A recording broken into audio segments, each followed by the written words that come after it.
SER Podcast. Pues casi dan ganas de preguntarse aquello que se preguntaba Iñaki en Mañanas Así. ¿Hay alguien ahí? Hola, buenos días, bienvenidos a Hoy por Hoy en este Viernes Santo, el primero que se va a parecer a los de antes de la pandemia y que se ha parecido ya, de hecho, en la madrugada de Sevilla, madrugada que ha reunido en la calle a miles y miles de personas y que todavía sigue, de hecho. Javier Márquez, buenos días.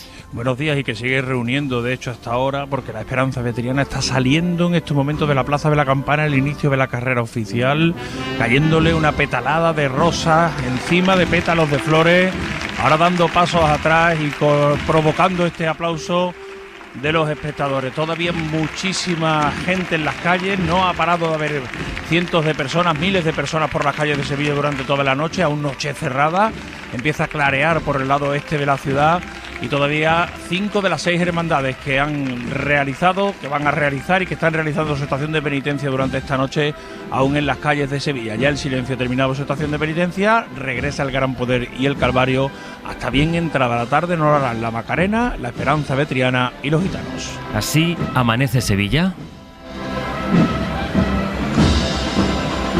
Luego volvemos a la madrugada.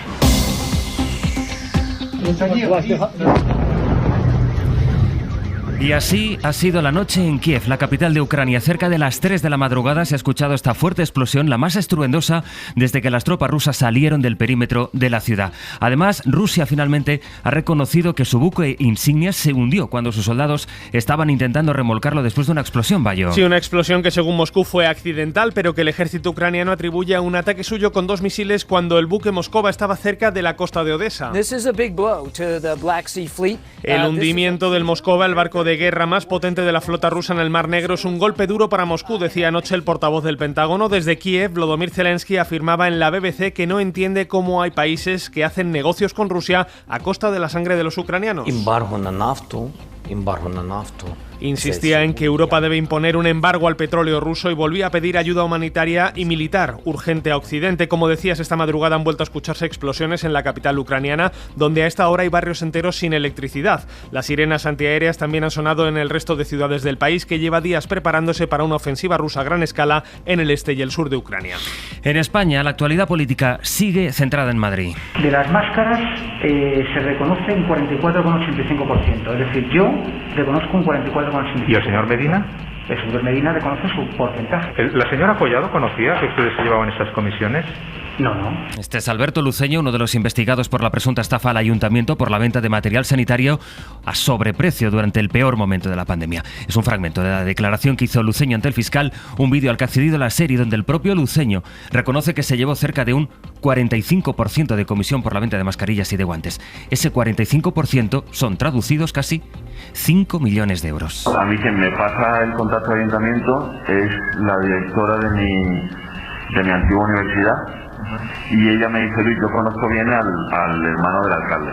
Me da su número, yo le escribo a Carlos y Carlos me dice: mira, Luis, te voy a pasar el contacto de la persona. Y este es Luis Medina, el otro comisionista de esta trama, que explicaba así cómo se había puesto en contacto con el Ayuntamiento de Madrid a través de la directora de su antigua universidad, que le pasa el contacto de Carlos Martínez Almeida, el familiar del alcalde de Madrid, que luego fue quien le dijo con quién hablar en el consistorio para hacer un contrato. Gilian Ayala, buenos días. Hola Sastre, buenos días. Y el alcalde de Madrid ya se ha pronunciado después de escuchar estos audios de Medina y de Luceño que publicamos en la SER, y cuando le han preguntado si iba a dimitir, Almeida no entiende por qué. ¿Por qué? Sinceramente, ¿por qué? ¿Por qué? ¿La Fiscalía ha señalado alguna responsabilidad? Un momento, por favor. ¿La Fiscalía ha señalado algún tipo de responsabilidad en el Ayuntamiento de Madrid? Cuando a uno es víctima de un delito, ¿de verdad tiene que dimitir por ser víctima de un delito? El fenómeno de la izquierda en España es notable. Uno es la víctima de un delito y le dice: no, oiga, usted tiene que dimitir. Insisto, nos han estafado. Enseguida ampliaremos con Miguel Ángel Campos más detalles de esta declaración de Luis Medina y de Alberto Luceño ante el fiscal. Publica el diario.es que, según un informe de Hacienda, no solo Medina vació sus cuentas, en las que apenas habían 247 euros cuando el juez se las quiso embargar. Lo hizo también Alberto Luceño, que cobró más dinero que Medina, lo decíamos antes. Traficó más de 4,5 millones en su cuenta personal. A la agencia tributaria solo encontró 6.200 euros. Transfirió esos más de 4,5 millones en su cuenta y solo había 6.200 según esta información. En Francia, la candidata de ultraderecha Marine Le Pen ha dado su primer gran mitin en esta campaña para la segunda vuelta de las elecciones presidenciales del próximo día 24. Y se ha dirigido al electorado descontento con el actual presidente. Si les Français ont à faire barrage, c'est au retour d'Emmanuel Macron. Si en Francia hay que imponer un cordón sanitario a alguien, dice Le Pen, es a Emmanuel Macron. Esta noche el expresidente francés, el socialista François Hollande, ha dado su primera entrevista después de la primera vuelta de las elecciones. Ha desvelado ahí el sentido de su voto para la segunda. Sé que es una decisión vital para Francia, también para la Unión Europea, decía Hollande. Y por todo lo que está en juego, dice, pido el voto para Emmanuel Macron. Del tiempo nos espera hoy un Viernes Santo con muy buena temperatura, con sol. Jordi Carbó, buenos días. Buenos días. Entre hoy y mañana vamos a alcanzar las temperaturas más altas de lo que llevamos de primavera. De momento, a esta hora de la mañana hace un poco de frío, sobre todo en el interior. Esta situación se repetirá durante las noches y mañanas del fin de semana, pero esta tarde máximas de 20 a 25 grados serán lo más habitual y por encima de los 25 en el Valle del Guadalquivir, cerca del Mediterráneo, en el Valle del Ebro y en Canarias. Mañana temperaturas igual o un poco más altas. Solo esperamos algunos chubascos esta tarde y mañana en puntos de montaña del nordeste y a partir del domingo empezarán a bajar las temperaturas, pero muy poco, de manera que durante las tardes el ambiente todavía se mantendrá muy suave.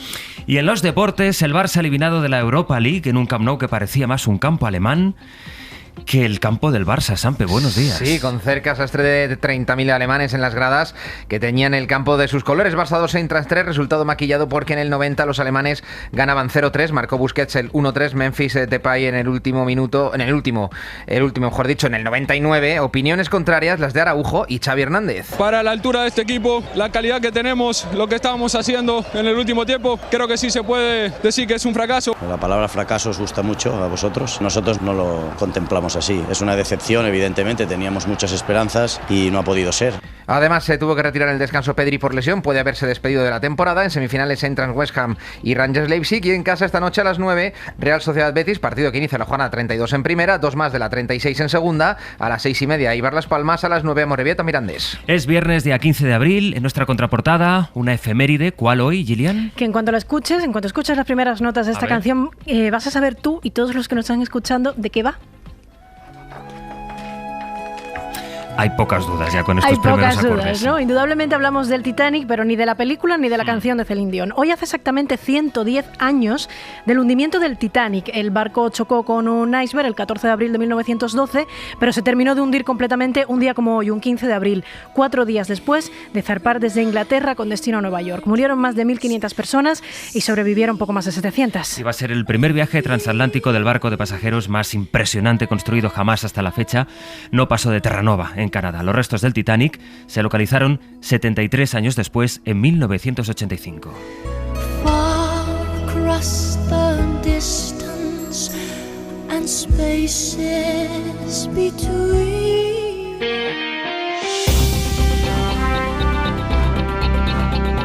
Los nuevos detalles que vamos conociendo de la presunta estafa al Ayuntamiento de Madrid van dejando al descubierto un entramado diseñado para lucrarse en lo peor de la pandemia. Así que vamos a ir primero poniendo orden en el relato, empezando por esas llamadas de Luis Medina para intentar hablar con alguien dentro del Ayuntamiento que pudiese cerrar un contrato y así traer las mascarillas y los guantes a Madrid. Miguel Ángel Campos. Luis Medina, el facilitador de los contratos, como él mismo se autodenomina, ante el fiscal. Tú no puedes aparecer como uno que está por ahí, entonces como yo al final he sido el facilitador, que yo no soy intermediario, yo soy el introductor, el facilitador.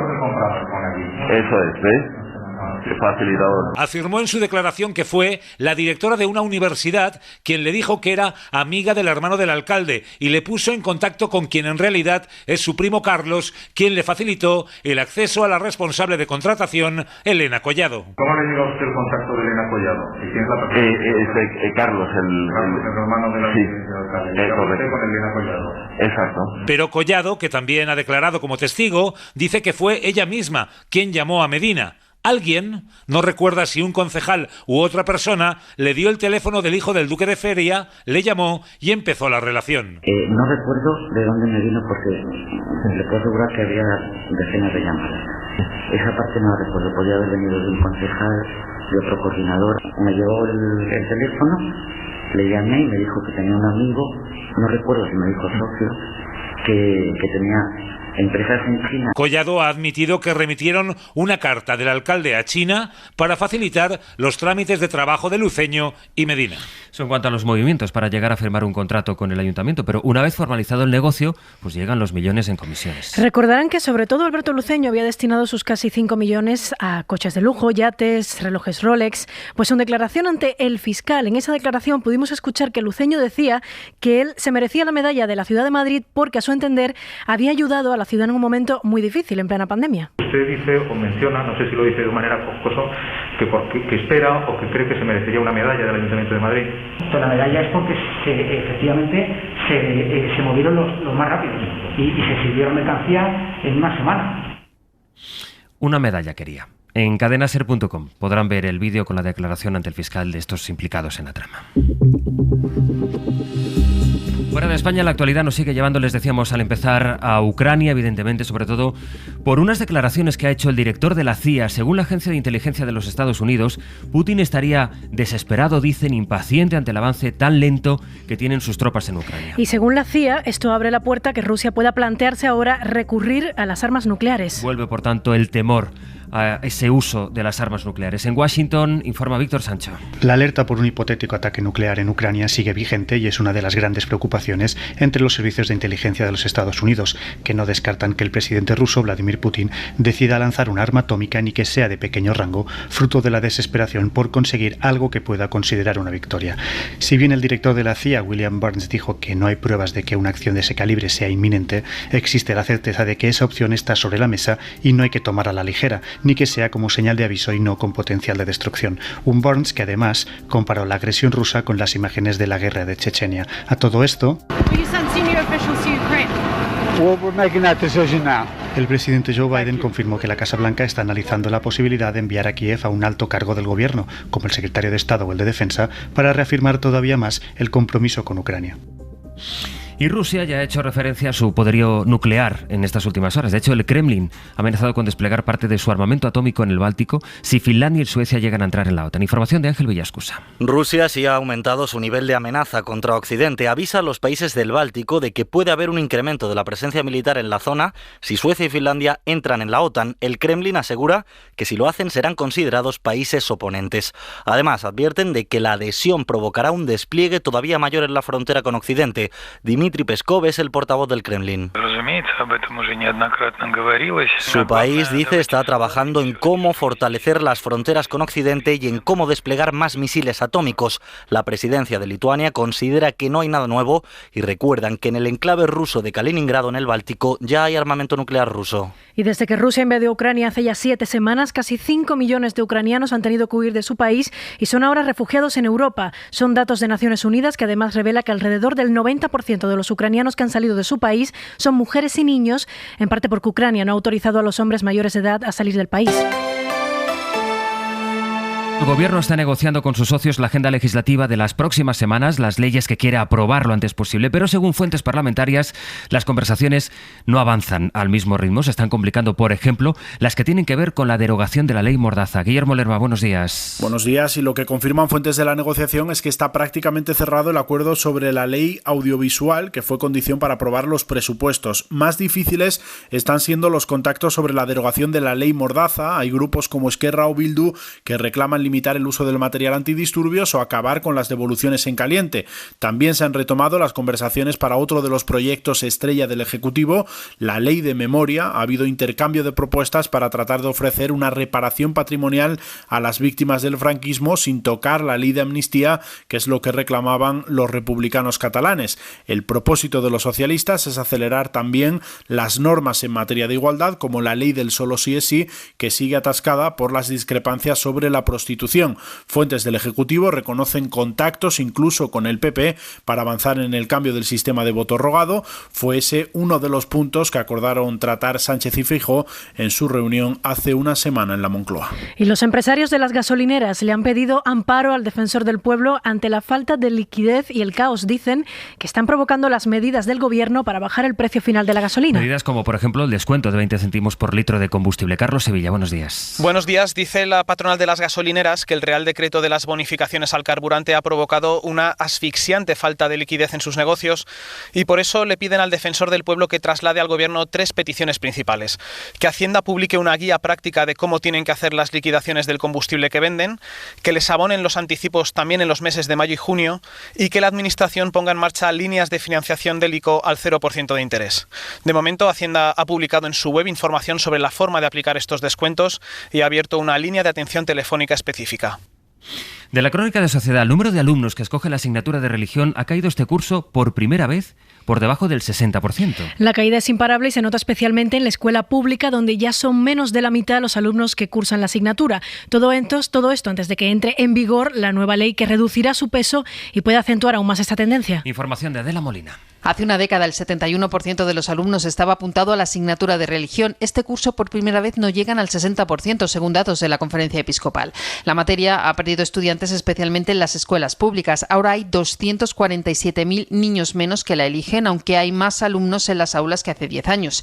La organización Europa Laica, que reclama que religión salga fuera de los colegios públicos, cree que la tendencia puede agudizarse con la nueva ley de educación, en la que religión deja de contar para la media y para la beca. Juanjo Picó es su portavoz. Cuando deja de computar, pues es un tema que desciende la presencia de alumnos en religión, reflejando la tendencia creciente en la sociedad española de una alta secularización. Sobre estos datos, la Conferencia Episcopal destaca que más de 3 millones de alumnos cursan la asignatura. Se trata, dicen, de cifras significativas que hay que considerar en el marco de una sociedad diversa de creciente pluralidad cultural y religiosa. Ahora lo económico, con esta advertencia que ha hecho el Fondo Monetario Internacional, hasta 143 países van a crecer menos de lo previsto.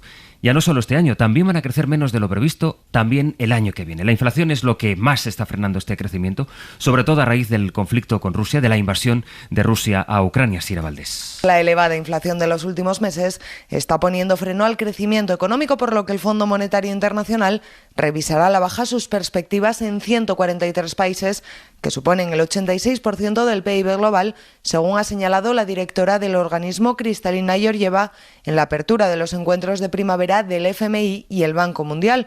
Un riesgo, ha dicho Georgieva, al que se suman otros dos. Food insecurity is a grave concern. We must act now with a multilateral initiative to bolster food security. La inseguridad alimentaria, que es, ha dicho, una grave preocupación, especialmente en los países de África, y la fragmentación del mundo en dos bloques diferenciados, con estándares de comercio y tecnología, sistemas de pago y reservas de divisas distintos entre sí. Y el Banco Central Europeo estima que la inflación va a seguir subiendo a lo largo de los próximos meses, así que la vida a finales de este año será mucho más cara que ahora. Este organismo financiero no ha anunciado ninguna medida adicional para frenar esta subida de precios, pero sí ha confirmado que, tal y como ya estaba previsto, este verano va a dejar de comprar deuda para poder subir luego los tipos de interés. Suscríbete a las 7 de Hoy por Hoy. Todos los episodios y contenidos adicionales en la app de Cadena SER y en nuestros canales de Apple Podcast, Spotify, iVoox, Google Podcast y YouTube. Escúchanos en directo en la SER de lunes a viernes a las 7 de la mañana. Cadena SER. La radio.